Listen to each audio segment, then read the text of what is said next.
thing we do is walk around, gently smoking the air around the colonies, around the hives. We hope you enjoyed our last episode with Honey of the Hill apiaries, and we hope you gained some useful knowledge that you'll be able to use in your own home garden. If you can leave the perimeters habitat for our native insects, then all the moths and the butterflies and things lay their eggs in the leaf litter, and if we rake those leaves up and take them away, then you're sending all your pollinators away. If you burn them, you're burning all your pollinators up. But while that episode was a little on the light and airy side, So the top box is where they store the honey, and the bottom box is where the queen rears the babies and all the nurse bees take care of them, that sort of thing. this episode is not so pretty. Yes, the loss of the bees is a terribly scary process. We are having a candid conversation with Don Culberson, who's a professor of biology at Spring Hill College in Mobile, Alabama, and also teaches entomology, which is the study of insects. The sky would be completely occluded by moths and things flying around in the sky. And so once I got to be an adult, I started realizing when I drove at night, yeah, there might still be a moth or two flying, but nothing like what we used to. Anybody that lives here locally can remember a time when the so-called love bugs you'd have to wash your windshield every other day, and now it's rare to actually see them. In largest part, this is due to what's often referred to as the insect Armageddon, that there's been something on the order of a 70% decline in the amount of insect biodiversity and pollinator biodiversity in general. Those numbers, the 70% drop, has been noticed. There have been studies around the world that demonstrate that. I've been here for that entire decline, and over several years it became very clear the insect populations were declining, and not just the numbers of species, but the biomass was declining. According to Culberson, while there are many factors that play in the demise of the insects, there are three main factors involved: habitat loss, pesticides, and climate change. You know, the houses that have been built up along the highways, along the coastline of Florida, the panhandle of Florida, represent habitat loss.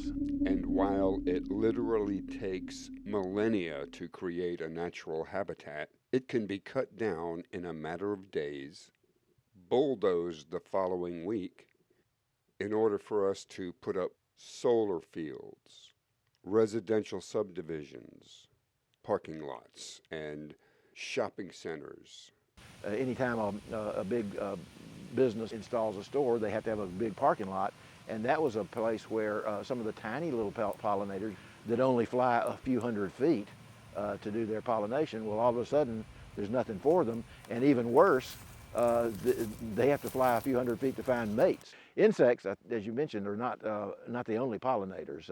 And as much as we all hate mosquitoes, there pretty much wouldn't be any chocolate if it weren't for mosquitoes that pollinate the cacao plants where they're grown.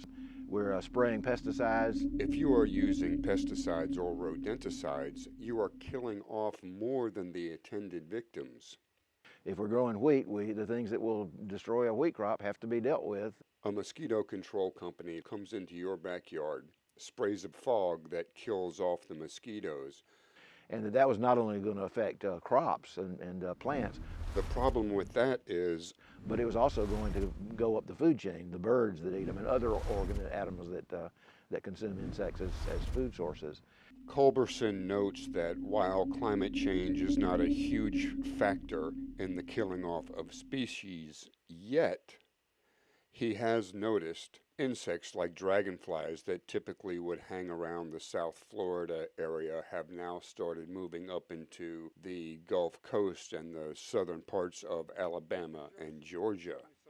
So is there any good news at all regarding the insect apocalypse or the insect Armageddon? I wish you hadn't asked me that. I have to ask. Yeah.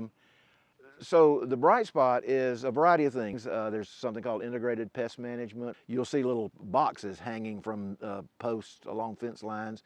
And in general, what those contain is something that would attract the male or female to that box, and then the poison is restricted to the box. So they're not really spraying the field, which would kill not only the crop pests, but potentially lots of other things.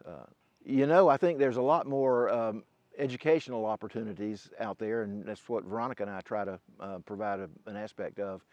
And education is exactly the reason Veronica and Don Culberson have such a robust outreach program. People like Veronica and I who go out and give talks to groups of adults about pollination and the history of beekeeping. And during the school year, I obviously go to a lot of schools, mostly elementary schools and middle schools. But throughout the year, we do other events.